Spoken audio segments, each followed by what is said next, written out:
Bem, amigos do Quinto Elemento, você acha que nós não estamos com ovos Benedict, porque eu estou em Moscou? Errou! Estamos aqui, ó, belíssimo ovos Benedict, diretamente de Moscou, do Café Mania. O negócio é bem-vindo. E graças às sanções, eles aqui estão vendendo baratinho também, ó, belíssimo caviar. Então, já que tá barato, não vou perder a oportunidade, né? Então, vou comer aqui e já nos vemos no nosso Gé Economia. Bem, amigos do Quinto Elemento, estamos de volta para mais um café com geopolítica, sobre geopolítica, aqui dessa vez, o Coffee Mania. A Coffee Mania fica em Moscou, estou de novo aqui, eu vim acompanhar o Fórum de São Petersburgo. E o motivo da gente estar acompanhando o fórum é muito simples. Não é o assunto que eu vou falar hoje do fórum, vai ficar para a próxima semana, principalmente das iniciativas na África, vindo dos chineses, mas principalmente dos árabes, do que a gente chama da União, né, que tem a Arábia Saudita, a turma de Dubai, como esses caras, né, o UAE, estão invadindo e tomando conta da África, com investimentos enormes em infraestrutura. E a impressão que eu tenho, antes de a gente falar um pouco da reação do que está acontecendo essa semana, que foi chocante no Brasil, para mim, no mundo, é importante entender que o que eu acho que está acontecendo é muito simples. A reação à alteração do sistema monetário internacional, que é um dos grandes problemas, no caso do Oriente, eles dividiram, ou estão dividindo o mundo em zonas de interesse de atuação. E aí você vê claramente que China, os árabes e até mesmo os russos estão invadindo de forma bastante forte a África. Mas quem está tomando conta dos sistemas energéticos é China e os árabes. Como se eles fossem um império político. Uma grande reunião dos três. E os russos estão se tornando uma capital política, tomando conta dessa formação de uma capital multicultural, ou como eles chamam de multipolar. Né? Multipolar seria um termo melhor do que multicultural.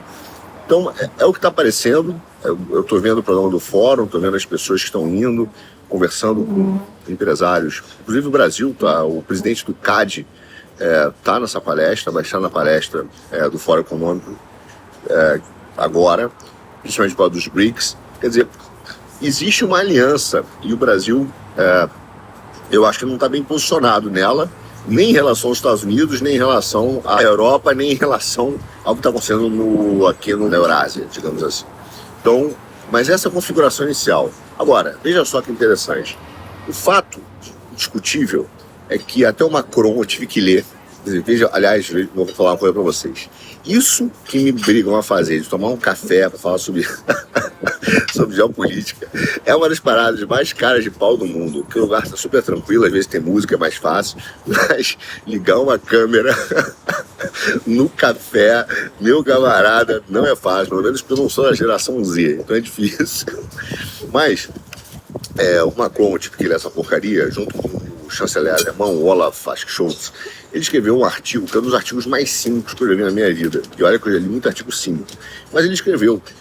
E nesse artigo, ele pelo menos ele tem pontos de verdade. Ele coloca sobre uma mudança tectônica dos tempos, que os alemães definiram como Zeitenwende. A palavra da moda na Alemanha, inclusive, Zeitenwende, é a mudança tectônica dos tempos. Não é mais o Zeitgeist, que é uma nova configuração dos tempos, ou novos tempos, não. É uma mudança de total geracional, uma mudança política. Né? Então, por isso que ele fala de uma mudança tectônica dos tempos. Isso é inevitável. Eu acho que isso é o ponto central, se você tivesse que falar sobre um assunto que traz convergência total na Eurásia, que traz nos Estados Unidos, na Europa, nos grandes líderes globalistas e até mesmo na direita, que não quer mais esse sistema, é que é uma mudança tectônica dos tempos. E nós temos que aceitar isso. Agora, como se reagem e o que vem é a grande questão. Óbvio que os globalistas e essa turma dos grandes oligopólios, eles querem continuar tomando conta do poder e eles estão agindo assim. A sinalização da reação deles, no caso do Ocidente e do Brasil, essa semana, para mim foi a das mais cínicas e mais claras, que é o jeito que essa turma atua para manipular o pensamento, manipular as pessoas e manipular o sistema. É uma manipulação mental muito baseada numa falsa dicotomia, um maniqueísmo, né, entre o bem e o mal, ou você está de um lado ou está do outro. Olavo de Carvalho falava isso bem, né? Que no Brasil o problema é que quando você critica a Novalgina, você automaticamente passa a ser o defensor da febre. Que é um excelente aforismo. Mas onde começa o cinismo dessa turma liberal, para onde está caminhando? Eu vou dizer para vocês já um pouco da conclusão para a gente ir acompanhando. O que esses caras estão dizendo é o seguinte: olha, o capitalismo deu errado. E o capitalismo deu errado porque o liberalismo não foi implementado de forma suficiente. O problema inteiro do capitalismo é o Estado. O problema inteiro é a configuração atual, que o livre mercado ou o liberalismo per se não foi implementado, feito completamente. A globalização falhou exatamente porque não conseguiu acabar totalmente com os Estados. Então nós temos que voltar a essa configuração em que nós precisamos diminuir o Estado do seu papel. Então, aproveitando o fato de nós temos estados totalitários, como no Ocidente temos hoje, de fato temos, que estão reduzindo a liberdade de expressão e atuação do indivíduo para dizer, olha, pega essa ação do Estado que é ruim e vamos jogar dentro do Estado mínimo. Vamos usar esse sentimento das pessoas contra os abusos do Estado, os abusos ou utilização dos próprios globalistas no Poder Judiciário, onde eles capturaram o Estado, para utilizar uma política ou conquistar uma política para reduzir o Estado nas áreas de interesse dos globalistas, que tomam conta hoje do Estado. Se tem a manipulação, ele está pegando um sentimento hoje nosso de que fala assim, cara, o Estado está invadindo a minha vida privada de forma excessiva, está dizendo, concordo com você, por isso que a gente tem que fazer o Estado mínimo. Isso significa vender os ativos energéticos para o Brasil, vender o Brasil de novo para os oligopólios. O que eu não consegui fazer até agora, eu vou fazer. Essa campanha não foi uma campanha que surgiu só no Brasil, em alguns jornais ditos aí de direita, né? Mas para mim, não vou usar adjetivos, que eu vou fazer uma análise pura aqui. É visível essa manipulação em que o Estado liberal ele tenta agora utilizar o sentimento de revolta da população contra o excesso da presença e o autoritarismo do Estado apenas para reduzir o Estado naquilo que ele, às vezes, é importante para a gente como nação. Não por menos começou um ataque ao nacionalismo, na verdade ao patriotismo. Então, assim, se você é patriota, você está sendo atacado hoje no Brasil até pela própria direita. Entendeu? Por quê? Porque é um movimento global, meu amigo. Não foi só aqui. E esse movimento surge muito claramente com um artigo de um cara chamado Ruchir Sharma.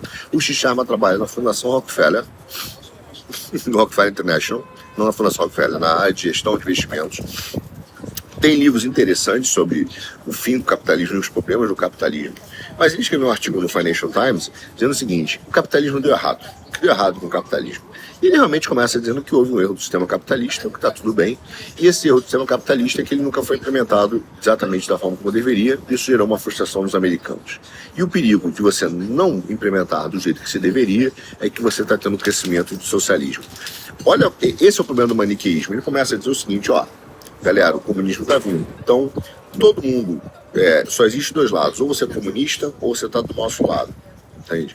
Então, se você não está do nosso lado, você é comunista. Aí o cara começa a apostar o problema de que existe o socialismo está crescendo, e a culpa disso é que o liberalismo foi implementado na sua totalidade. A globalização não aconteceu, o sistema globalista neoliberal não foi bem sucedido.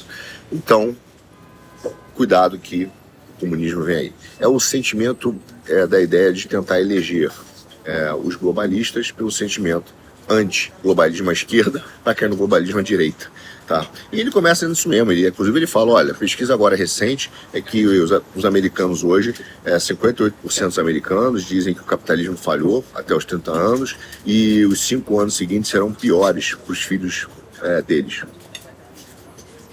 E aí não perdoa ninguém. Inclusive ele fala do Reagan, ele fala a verdade isso.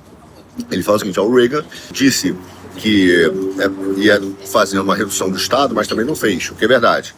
Realmente o Reagan aumentou o custo do Estado americano, desenvolveu, usou com bastante força a questão da indústria armamentista americana, e aí ele, ao fazer a indústria armamentista americana, ele aumentar os custos, né, do complexo industrial americano, ele aproveitou e utilizou o desenvolvimento e a pesquisa em ciência e tecnologia, utilizando, né, o investimento ali como se fosse investimento militar. O Vale do Silício é um exemplo disso, que resulta desse investimento militar americano.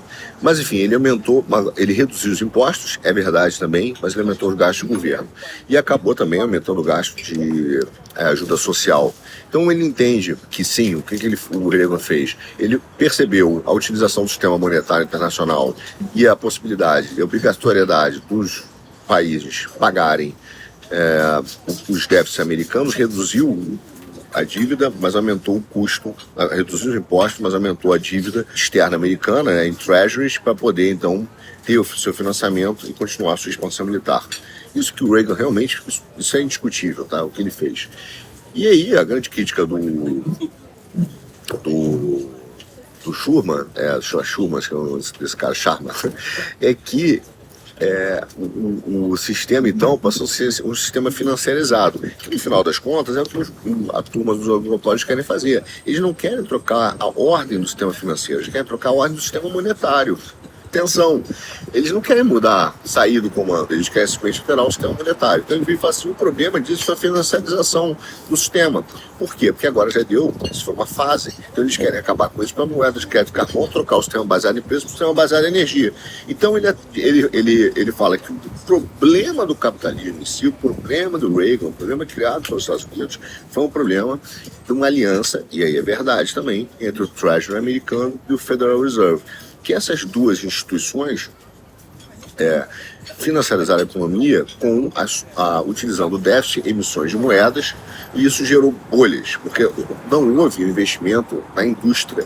E é verdade também. Esse é o ponto que a financiarização, esse acordo entre o Federal Reserve e o Treasury americano geraram, sim, uma emissão de moeda com autorização, com uma estratégia do governo americano tomado por esses oligopólios, sem dúvida, que fez com que todo o crescimento e a riqueza se desse a partir da emissão de moeda e a utilização do dólar como arma. Então veja, ele chama essa era que nós vivemos de era dos estímulos, o que é verdade. Se você olhar, inclusive isso aconteceu no Brasil, pelos liberais, até o Paulo Guedes, quando foi fazer, né, a emissão de dinheiro para fazer o que ele chama de quantitative easing, mas emitir mais moeda para salvar a economia brasileira, ele emitiu mais moeda, mas ele não foi direto para o cidadão. Ele comprou, por exemplo, recebíveis, o crédito dos bancos, do Itaú. Disse, olha, isso aqui vai renovar o crédito, etc. Melhorou realmente a economia, mas, de novo, não se tornou o Brasil independente do sistema de financiarização e dos oligopólios dos grandes bancos. Tá? Então, de fato, o que o Sharma está avisando, e é verdade, é que esse sistema de financiarização fez com que se gerassem em todos os setores 3 ou grandes monopólios, oligopólios de grandes empresas. A cada 4 empresas, 3 são oligopolistas, foram oligopolistas. Houve uma mega concentração dos seus setores nos mercados. E esses oligopólios não foram criados ou mantidos por competência, mas sim por lobby e por a utilização do sistema de governo matando competidores. Exatamente isso aconteceu no Brasil, eu conto essa história, isso aconteceu com a Bolsa de Valores. No Brasil, você tem uma utilização do sistema de governo para matar competidor e lobby. É verdade, isso aconteceu no mundo todo. Então, o que o Sharma está querendo dizer para a gente, e esse é o perigo, ele fala o seguinte, meias verdades. Ele fala assim, o grande problema foi o sistema monetário internacional. Verdade. É o fato do sistema atual de Bretton Woods ter falhado, os Estados Unidos ter utilizado o dólar como arma e ter 88% hoje do fluxo de dinheiro no mundo, onde ele se financia através de um déficit gêmeos. É verdade. Mas esse sistema monetário, ele tentou resolver um problema que não está resolvido, que é o problema do déficit da balança de pagamentos dos países. E talvez nós tenhamos que viver com esses desequilíbrios fundamentais de tempo em tempo. Porque o que acontece? Se isso for mantido de tempos em tempos, gerações em gerações, é como se tivesse uma alternância de poder entre os países. Alguém que está muito mal, começa a fazer mão de obra muito barata, começa a gerar superávit e investir. E aí o outro cara que era superavitário começa a ser deficitário. E assim vai trocando o poder de tempos em tempos. Talvez seja essa a solução, mas vou falar especificamente sobre o que isso representa, onde nós deveríamos apontar como escolha, mas o que ele tenta de fato dizer é que o problema do sistema monetário ele tem que ser trocado. Que é isso que os globalistas querem. Exatamente, os oligopólios querem trocar o sistema monetário, mas não querem perder o poder. Então ele vira e fala assim, cara, o problema é esse. Gerou oligopólios, tá bom, e o outro, a tua substituição vai manter os oligopólios? Se eles estão aí, eles vão deixar de existir? Aí ele não toca nesse assunto. Então como é que ele faz? Ele tenta dizer que o problema é que o sistema monetário falhou porque não houve a implementação total do globalismo, não houve o neoliberalismo na veia e, portanto, o socialismo está vindo. E aí tenta dizer, olha, cuidado com o comunismo, cuidado com o socialismo e jogar você no colo dos liberais. Isso é exatamente, veja bem, é exatamente o discurso que está sendo construído. Inclusive no artigo do Macron com o Olaf, ele vira e fala assim, precisamos defender a nossa soberania. Veja o nível do cinismo do Macron. Ele escreve que ele quer defender a soberania da Europa. Como? Através da transição energética. Acabou o artigo.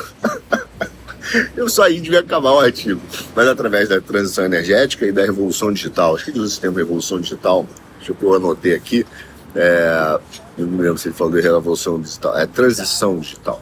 E o que é transição digital? Transição digital, meu amigo, é aquela porcalhada da CBDC, que é o Central Bank Digital Currency, que no final das contas é uma moeda eletrônica emitida pelos bancos centrais, onde os governos vão tomar conta inteira da sua vida, e é o mesmo princípio do crédito social chinês, que é uma indução de comportamento.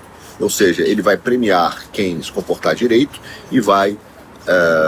direito significa de acordo com uma ideologia, não de acordo com valores morais. E também vai punir aquele que se comportar mal, que é o sistema do crédito carbono. É exatamente isso. Arthur, você não vai poder... Já tomou muito café hoje, pô, você está acabando com o planeta. Então, se você não tiver crédito para compensar, acabou o seu café. Se você quiser mais, você vai ser punido. Esses caras estão com essa conversa fiada e é sempre a forma que eles atuam. Eles vêm com uma ideia, que é a política que está em andamento. Exemplo, soberania.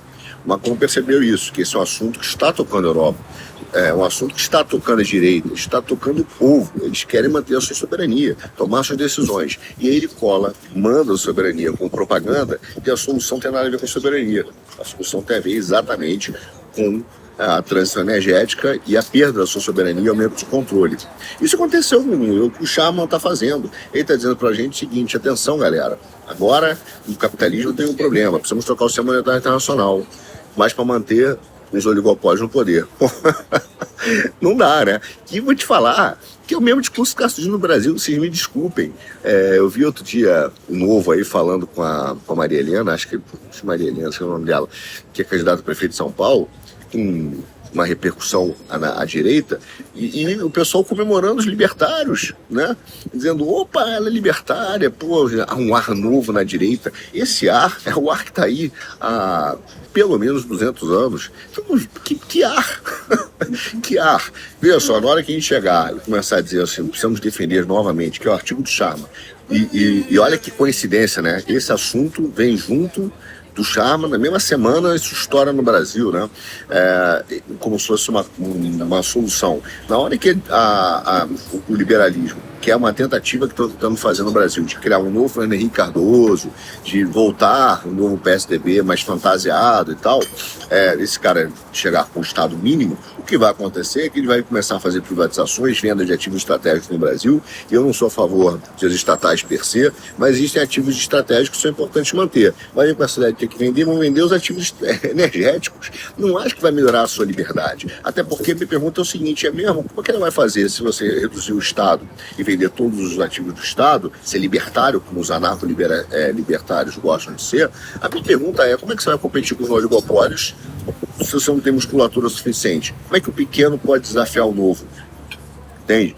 Então, essa configuração é que a gente tem que começar a discutir. Veja, quando a gente fala, e por isso que eu fico pistola com essa falsa dicotomia que é criada, porque ela é uma mentira, uma manipulação. Em 78, meu amigo, o Robert Triefin já falava que o sistema monetário internacional era um escândalo monetário internacional. E é.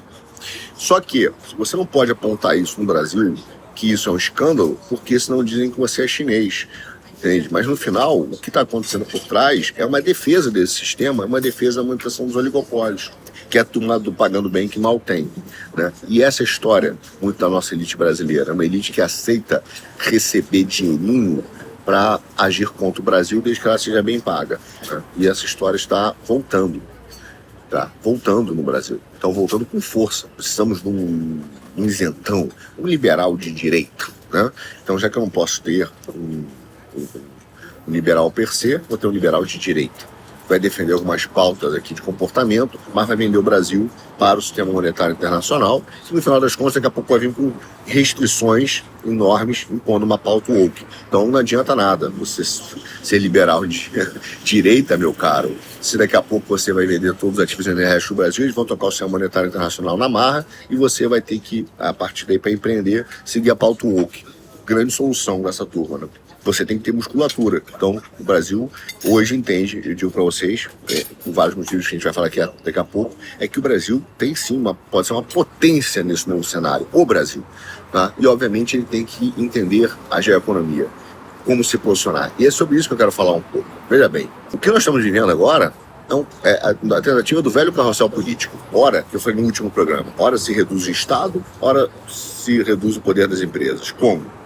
Ou tirando o poder dos oligopólios jogando para o Estado, ou tirando o poder do Estado jogando para as empresas. Só que as empresas, os oligopólios, controlam o Estado. que grande sacada, né?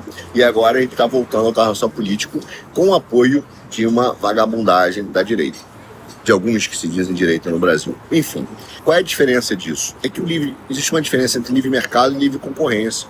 O livre mercado foi uma fumaça criada pelos oligopólios que se repete à exaustão, ad nauseam, para poder simplesmente convencer de que o livre mercado é bom. O que é bom é livre concorrência. O pequeno pode desafiar o grande. Livre mercado, os oligopólios já têm. Faz o que quiser, não tem restrições, né? Não tem restrições, inclusive, para matar concorrente, inclusive para escravizar você, meu cara. Então, qual é o ponto que a gente deve pensar que é importante? A maldade por trás disso é muito simples. O que esses caras tentam entender é que existe uma única ordem possível e unificadora na economia, que é o globalismo, a globalização, que é a eliminação absoluta do Estado, é a eliminação absoluta do Brasil. A ideia lá do Paul Schmidt é de separar domínio e império. O domínio é a regulamentação internacional dos ativos econômicos e o império é apenas a regulação ou a normatização do comportamento, a regulação social, jurídica, criminal, penal, mas os ativos econômicos estão separados disso, uma Constituição global. Então, tudo que esses caras apontam é sempre com essa falsa dicotomia. Ou existe isso ou existe aquilo. Não existe o terceiro excluído, né? O princípio do terceiro excluído de Aristóteles, para esses caras não existem. Só existe, falando filosoficamente, a dialética do oposto, não do distinto. Isso é uma mentira que esses caras fazem. Por quê? Porque o sistema capitalista ele é feito de arranjos possíveis. Não existe um único arranjo. Então, quando o cara vira e fala assim, o que o capitalismo deu errado, esse sem vergonha está manipulando. Porque não foi o capitalismo que deu errado. O que deu errado foi a ordem neoliberal com o sistema monetário internacional que foi feito que deu errado. O capitalismo não deu errado. Entendeu? Então, o que ele quer voltar é apenas dar mais remédio de algo que já fez mal ao corpo. Então, qual a solução para eles para a falha do neoliberalismo? Mais neoliberalismo. É que nem o comunismo. Qual é a solução para o Estado que gasta muito? Mais dinheiro. Então, esse cara, eles trabalham com uma falsidade. E aí, a pergunta que eu faço, que a gente deveria fazer é, qual é a configuração que é boa para o Brasil? Porque, veja, não há problema nenhum de que países atuem para ter uma configuração do capitalismo que favoreça a eles. Isso é do jogo. Aliás, isso é o princípio da geoeconomia. O que é a geoeconomia? É uma interação, tá? Produto. Quando a gente fala geoeconomia, geopolítica, claro que ideologia faz parte disso, mas ela não é o único fator de análise. Então a gente está falando sobre o produto de uma interação entre países que geram conflito, competição e cooperação.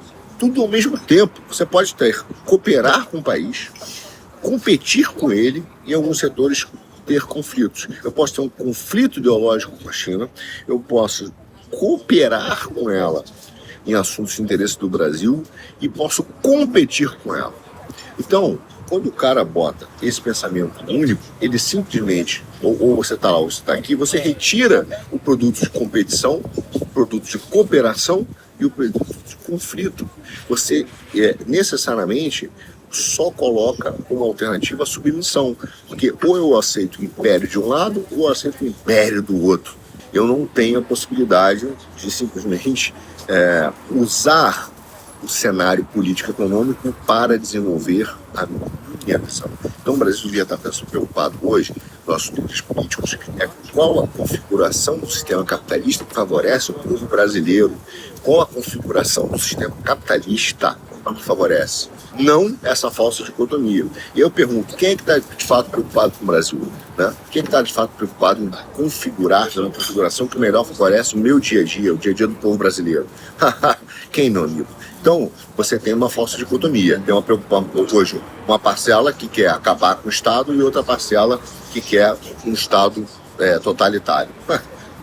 Isso favorece o Brasil aonde? Tá? Isso apenas favorece o oligopólio, um caminho ou para o outro.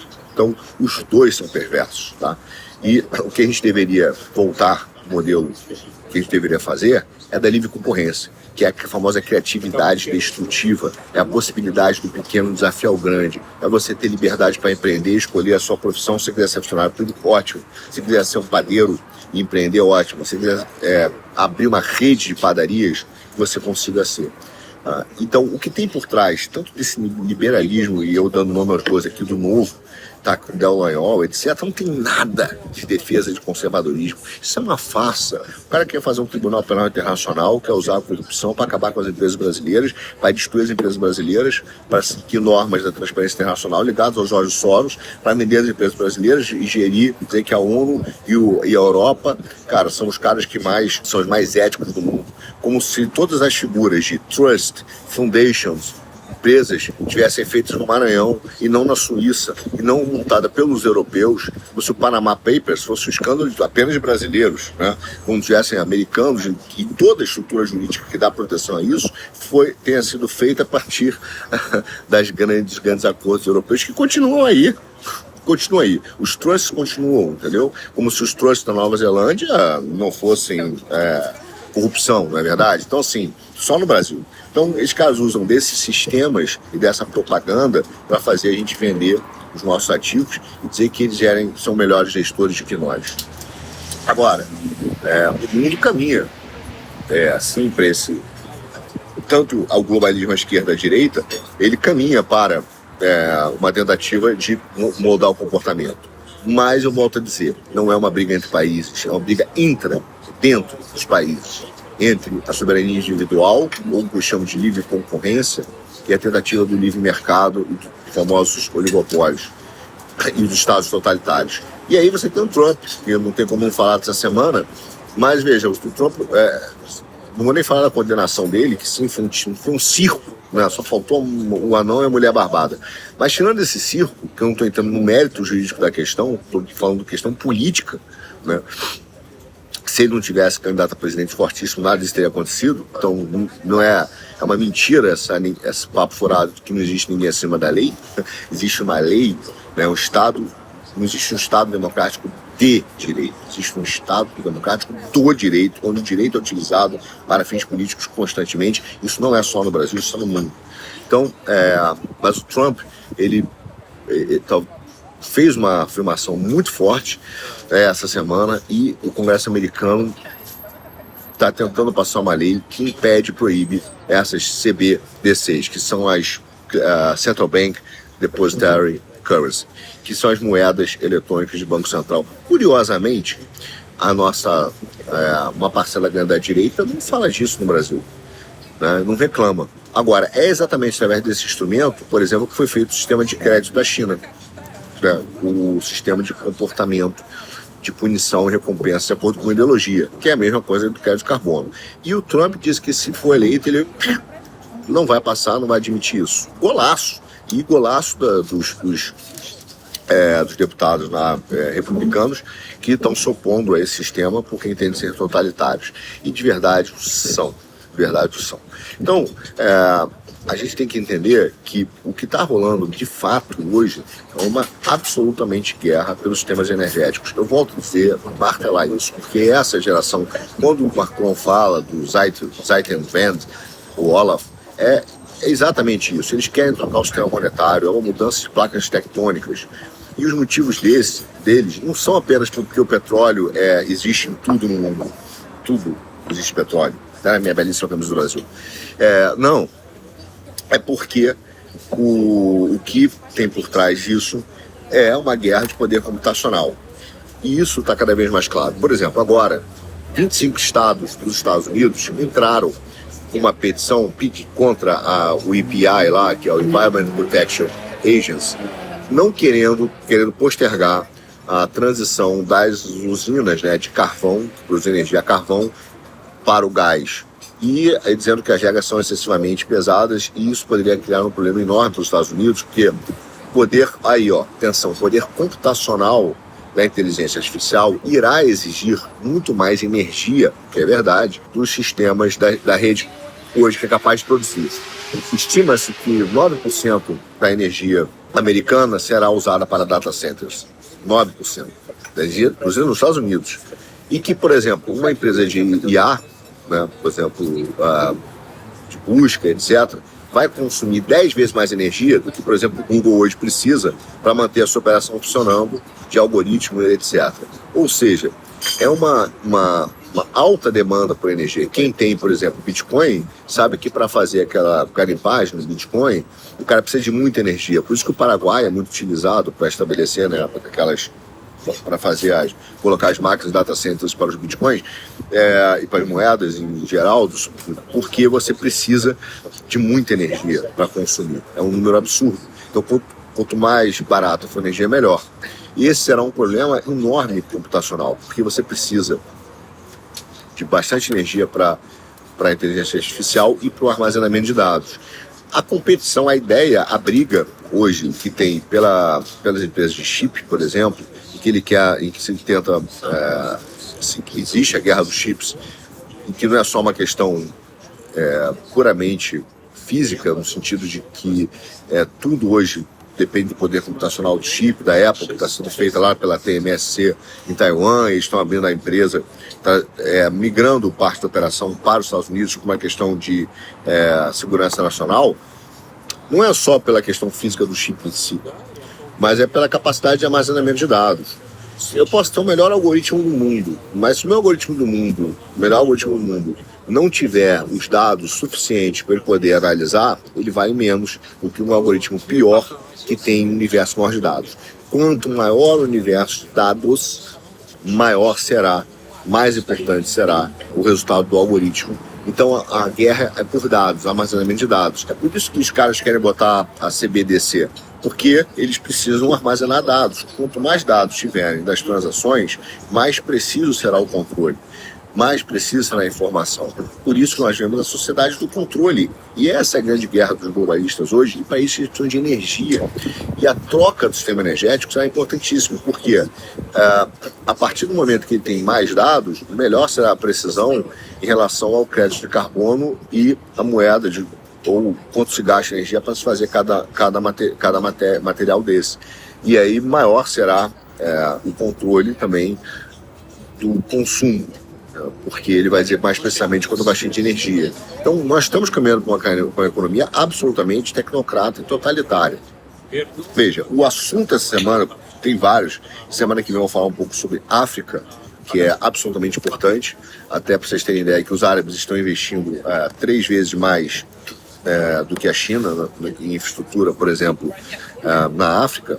E, por exemplo, adiantando um pouco, a própria empresa lá de portos de Dubai basicamente já contornou toda a África, o investimento de portos, eles já contornaram a África em termos de domínio dos portos, da infraestrutura. Chegaremos e falaremos disso no próximo programa, provavelmente, né, dependendo de sempre a pauta dinâmica.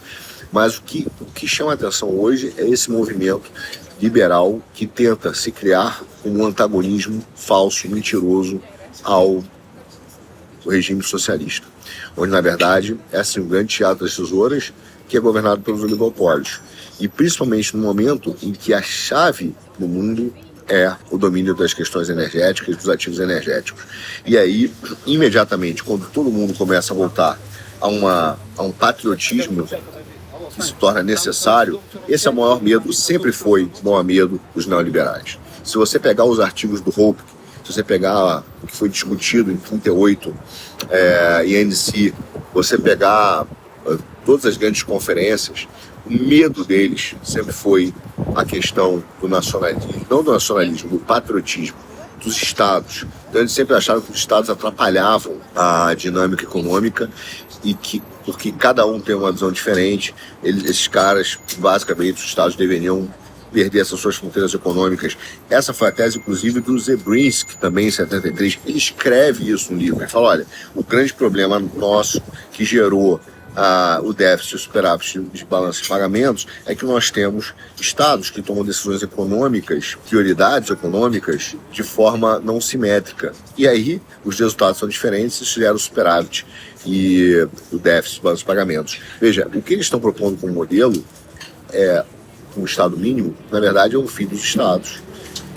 Com o fim dos Estados, alguém vai coordenar a economia e provavelmente será um tecnocrata, um grupo de tecnocratas em Bruxelas, que é a grande tecnocracia, dominada pelos oligopólios. E aí todo mundo vai tomar as mesmas decisões, todo mundo tomando as mesmas decisões, não tem déficit, não tem superávit na balança de pagamentos. Então você tem duas ações que os caras estão fazendo. Primeira, eles estão trocando o sistema monetário internacional para o sistema monetário e energia para fazer essa compensação na marra. E aí vem o degrowth, para retirar o lucro e a acumulação das empresas e devolver para os sistemas energéticos. Não é que não vai haver riqueza, não é que não vai haver crescimento. Ele não estará na ponta dos empresários, ele estará na ponta de quem domina os sistemas energéticos. Primeiro movimento. Segundo movimento, né? Não apenas tratar o problema, acabar com o problema. Como eu acabo com o problema na cabeça desses caras do superávit e do déficit da balança de pagamentos? Simples, muito simples. Eu começo a simplesmente acabar com a influência econômica dos estados e exigir que cada estado, todo mundo, tenha o mesmo comportamento. E para fazer isso eu preciso das moedas digitais, eu preciso do maior número de controle sobre o comportamento de cada cidadão e eu preciso do domínio dos sistemas energéticos e de dados, muitos dados. Então, simplesmente, se eu acabar com a autonomia e a soberania dos estados, nos aspectos econômicos de consumo, eu teoricamente acabei com o grande sistema de pagamentos, porque agora eu tenho a distribuição internacional do trabalho e a distribuição internacional da riqueza. Hoje, bem, meu amigo, cara, é essa a realidade que está sendo posta. Então, eu olho com assombro, não é nem o movimento dos comunistas, dos socialistas, desse cara, eu olho com assombro quando a nossa dita direita começa a cair, sentar no polo liberal, defendendo o libertário, porque no final esse cara não está agindo pró uma ideologia ou contra uma ideologia. Ele está agindo contra um país, agindo contra o Brasil. Esse movimento é um movimento antipatriótico, por definição. Por definição. Um movimento antipatriótico por definição. E isso que aconteceu essa semana. Volto com notícias de movimentos econômicos e políticos direto da fonte de São Petersburgo, para desespero de muitos aí, serei chamado de dugnista, mas isso aqui que importa. Sigo com o meu cafezão e eu digo para vocês, temperatura espetacular, dias maravilhosos aqui em Moscou. Orem por mim e até o próximo Geo Economia.